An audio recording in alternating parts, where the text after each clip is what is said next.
Preparem-se, porque o que eu vou contar agora parece ficção, mas aconteceu de verdade. Uma história que vai fazer você, brasileiro, olhar para sua torneira de um jeito completamente diferente. Meu Deus! Essa água toda vai ser toda jogada fora? Essa pergunta, carregada de um espanto quase religioso, foi feita por um homem de 62 anos, o Dr. Ahmed, um especialista que passou a vida trabalhando no apoio a refugiados para as Nações Unidas. Ele estava parado, o corpo tremendo, ao lado de uma pia no banheiro do Aeroporto Internacional de Guarulhos. A pergunta foi dirigida a um jovem funcionário do aeroporto que acabará de lavar as mãos, sem pensar duas vezes, e sacudia o excesso de água antes de se virar para o secador. O jovem apenas olhou para ele, confuso, sem entender a profundidade daquele questionamento. Para entender o choque do Dr. Ahmed, precisamos voltar algumas horas. Uma delegação de 14 especialistas em recursos hídricos do Iêmen, um país que sofre com a mais severa escassez de água do mundo, estava a caminho de Singapura para a cúpula asiática da água.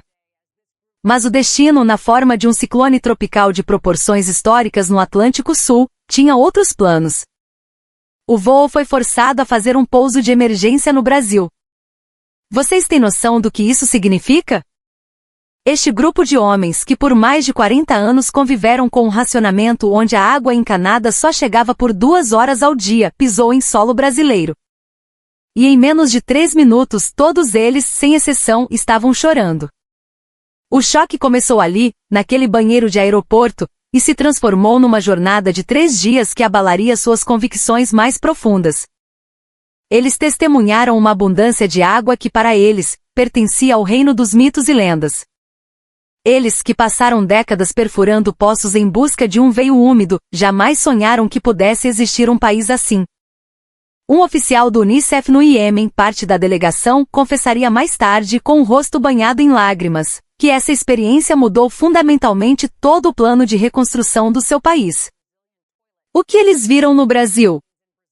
Por que esses especialistas que viram famílias inteiras brigarem por um único litro de água, se ajoelharam e rezaram diante do sistema de abastecimento de uma cidade brasileira?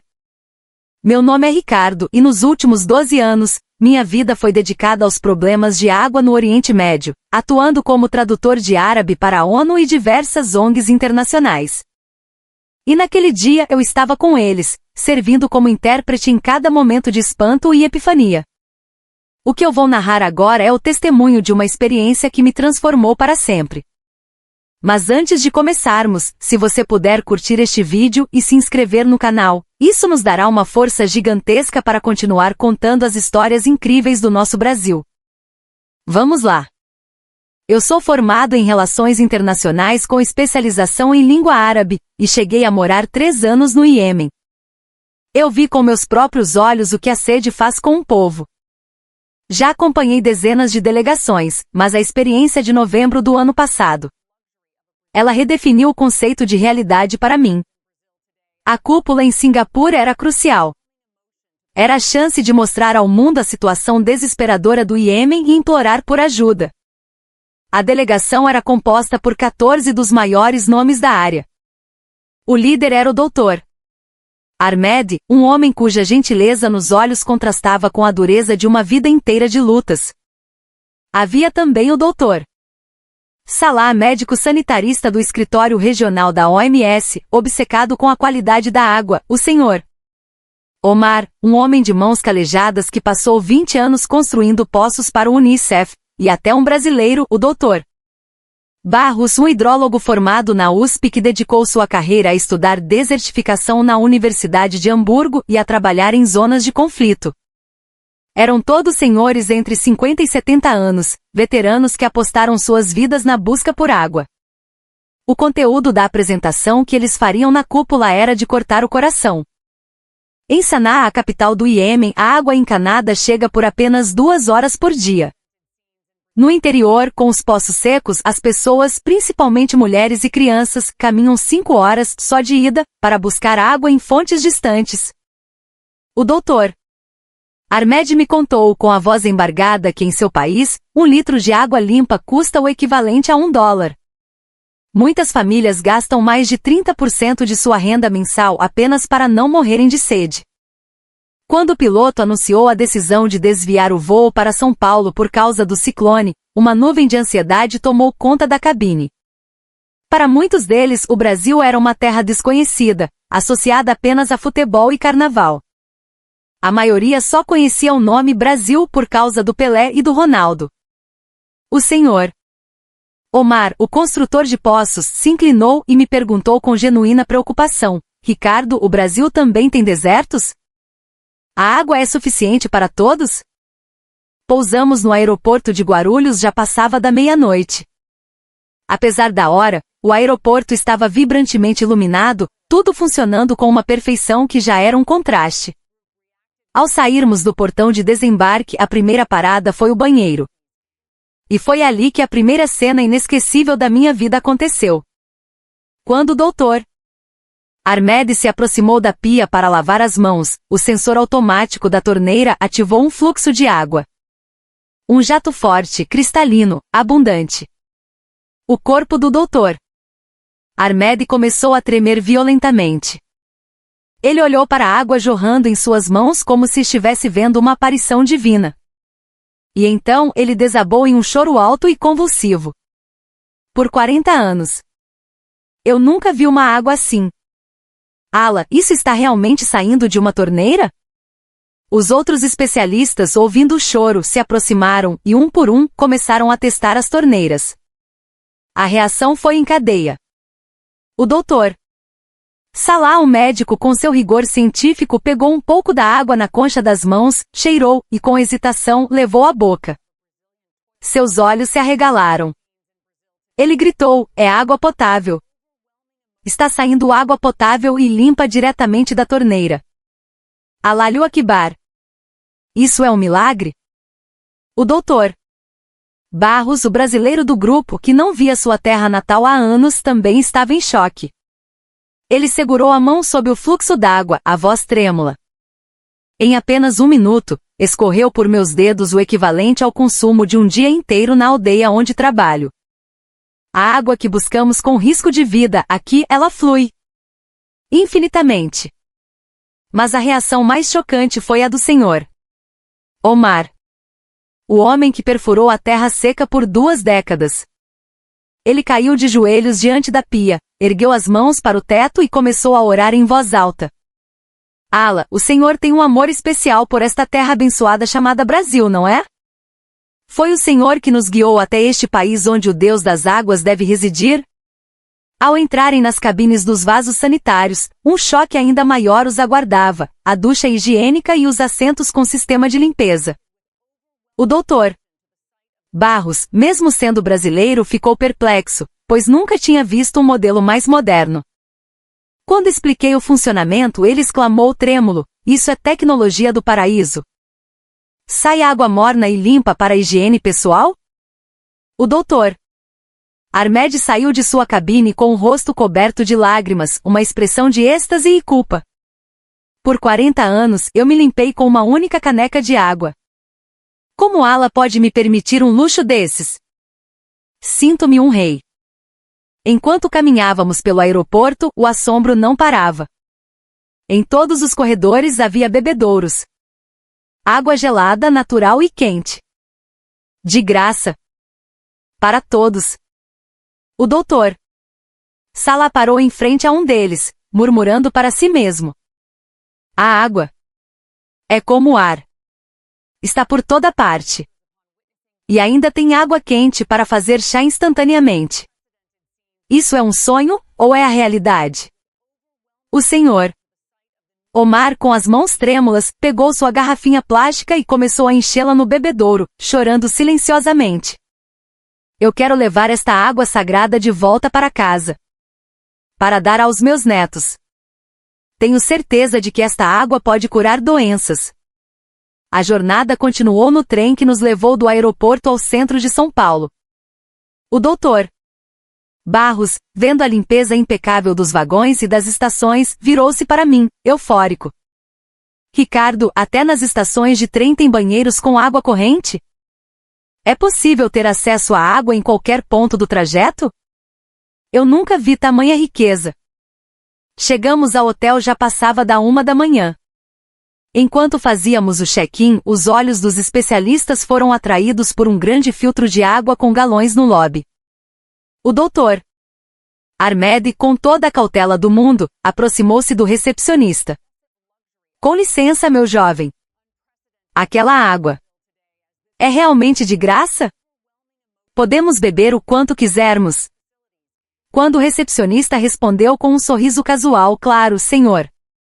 Fica disponível 24 horas por dia, fiquem à vontade, as pernas do doutor Ahmed cederam.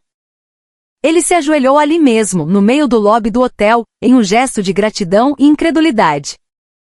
Nos quartos, um impacto ainda maior os aguardava no banheiro. O chuveiro.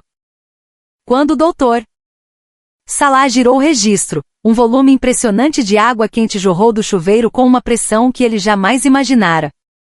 Ele ficou girando o registro, abrindo e fechando, como uma criança com um brinquedo novo murmurando, até a água quente é infinita. Meu Deus, que pecado nós cometemos para sermos levados a um lugar que se parece tanto com o paraíso? Quando descobriram que a banheira podia ser enchida, o senhor Omar sentou no chão do banheiro e começou a chorar copiosamente. A água nesta banheira é o suficiente para manter 100 pessoas da minha aldeia vivas por um dia.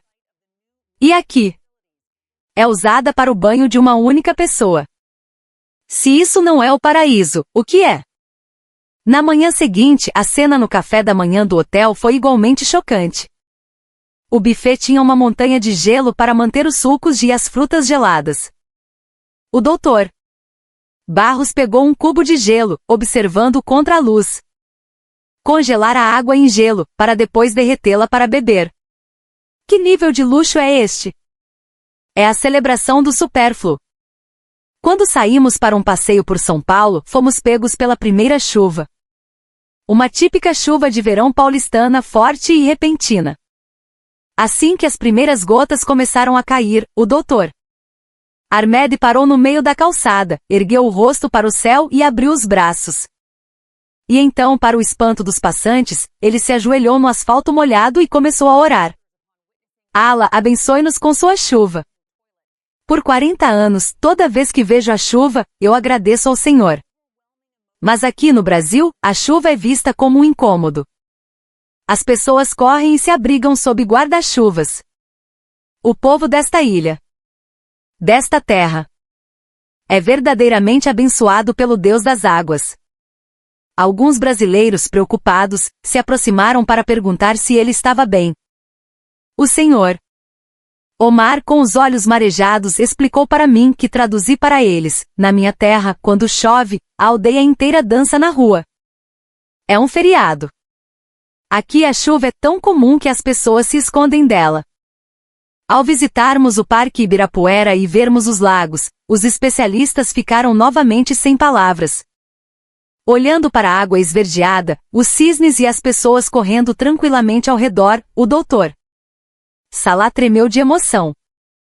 Apenas a água deste lago poderia manter o hospital da minha cidade funcionando por um ano inteiro. Mas aqui, ela existe apenas para a beleza da paisagem. Isso deve ser o que chamam de arte. Ponto. No mercado municipal, a visão dos frutos do mar expostos sobre montanhas de gelo picado deixou todos boquiabertos. O doutor Barros perguntou a um vendedor: todo esse gelo, vocês precisam fazer um novo todos os dias? O vendedor respondeu que sim, com naturalidade. O doutor Barros segurou a cabeça com as mãos. Para manter a comida fresca, eles usam tanta água e energia. O amor do brasileiro pela comida também se manifesta na forma como usam sua água. Contudo, a cena mais comovente ainda estava por vir. E ela aconteceu em Caldas Novas. Conseguimos organizar uma viagem rápida.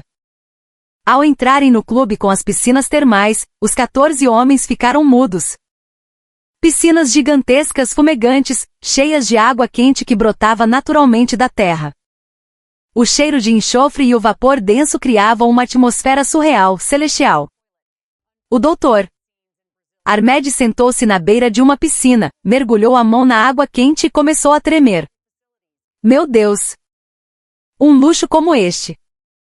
É permitido? A água de uma única piscina dessas poderia abastecer minha aldeia por um mês. E aqui? As pessoas usam toda essa água quente apenas para relaxar e cuidar da saúde. O senhor Omar, na área dos chuveiros para se lavar antes de entrar, começou a soluçar incontrolavelmente. Eu, que passei 40 anos me limpando com uma caneca d'água, posso usar tanta água quente assim? Isso é um presente de Deus? Sou digno disso? O doutor Salah, já imerso na água branca e sulfurosa, olhava para o céu. Mergulhar o corpo inteiro em água morna, cheia de minerais. Isso é mais do que um tratamento médico, é um milagre.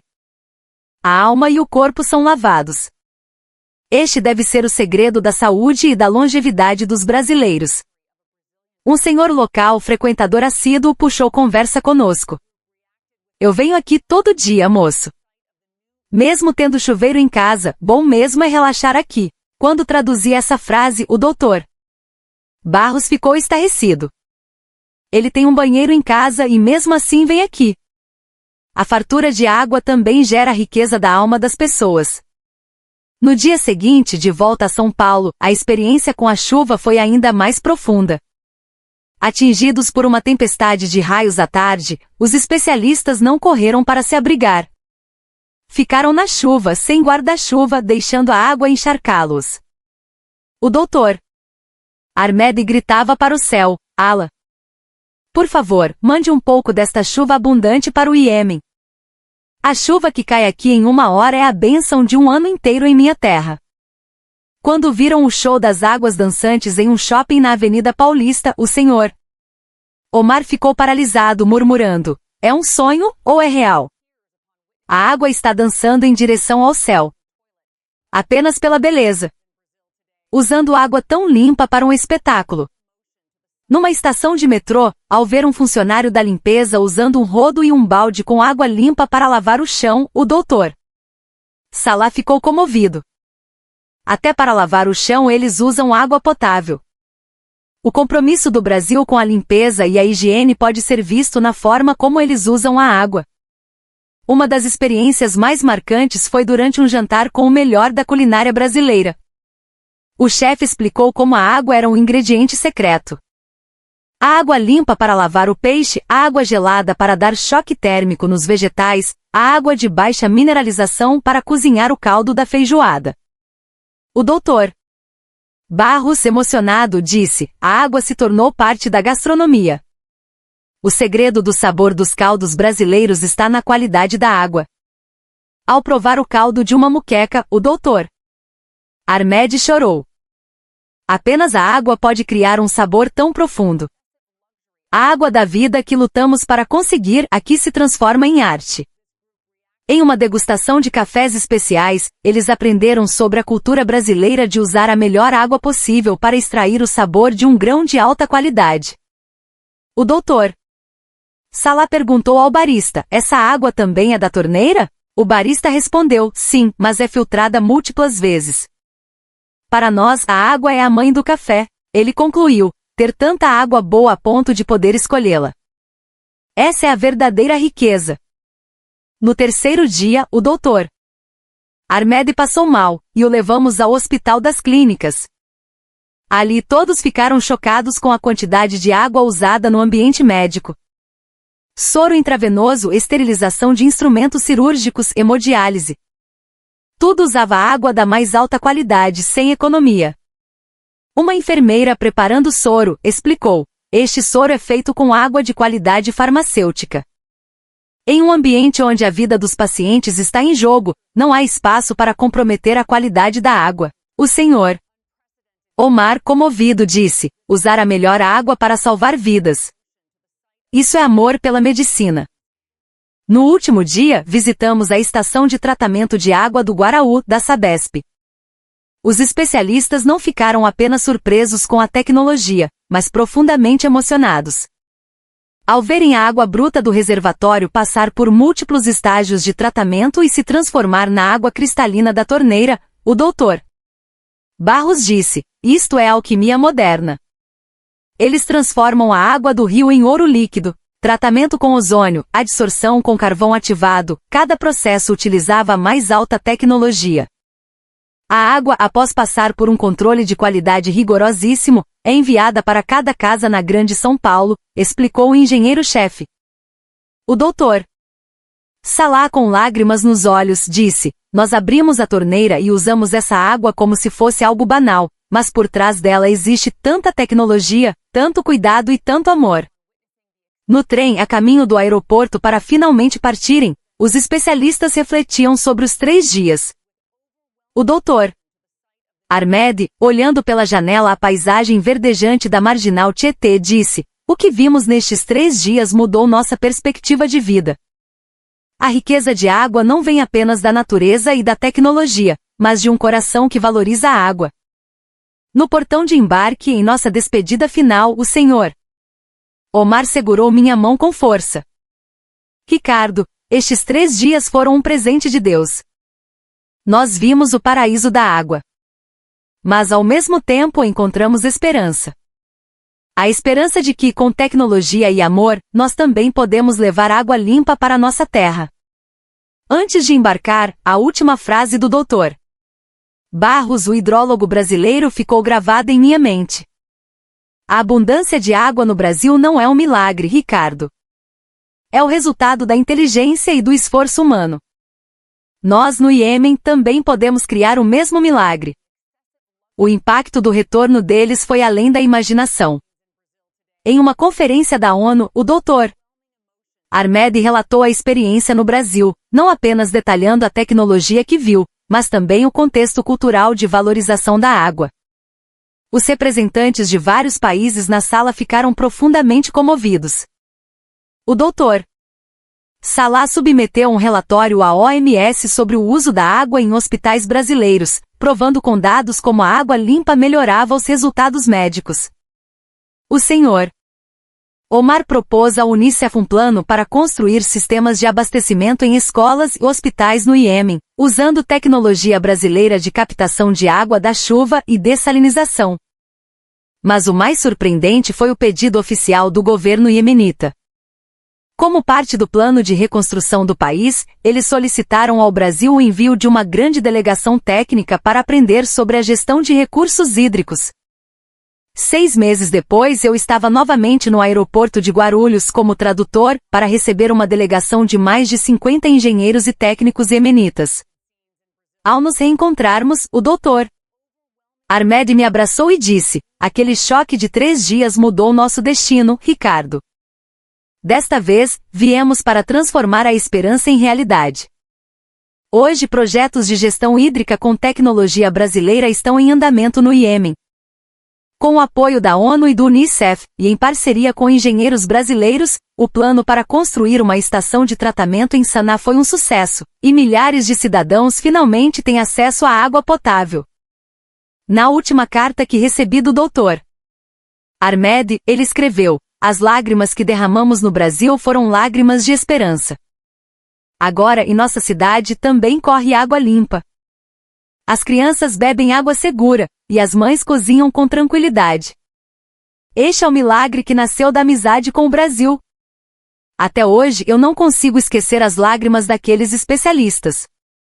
A frase de um deles ecoa em mim, aquilo pelo qual nós matamos e morremos em nossa terra, aqui é tão abundante que as pessoas nem se lembram que existe. Essas palavras moveram corações e se transformaram em ação. A água é vida, e também é esperança. Ao verem a fartura do Brasil, eles não sentiram desespero, mas sim a esperança. A esperança de que com tecnologia e amor, poderiam criar a mesma abundância em sua terra natal. A história que contei hoje, que começou com um desvio acidental, se tornou um passo gigantesco que mudou o futuro de 2 nações. Por 40 anos, toda vez que vejo a chuva, eu agradeço a Deus. Mas no Brasil, a chuva é vista como um incômodo. O povo desta terra é verdadeiramente abençoado. As palavras do Dr. Armed nos ensinam, a nós brasileiros, o valor do que temos. A água tem o poder de conectar pessoas, de cruzar fronteiras. Aqueles 3 dias de lágrimas se tornaram uma ponte de esperança entre 2 países. E então, o que acharam desta história? Um registro de lágrimas e emoção de especialistas do país mais seco do mundo, que por acaso do destino, descobriram o paraíso das águas no Brasil. Deixem seus comentários, mandem uma mensagem de apoio a esses heróis. E se você gostou, por favor, curta e se inscreva.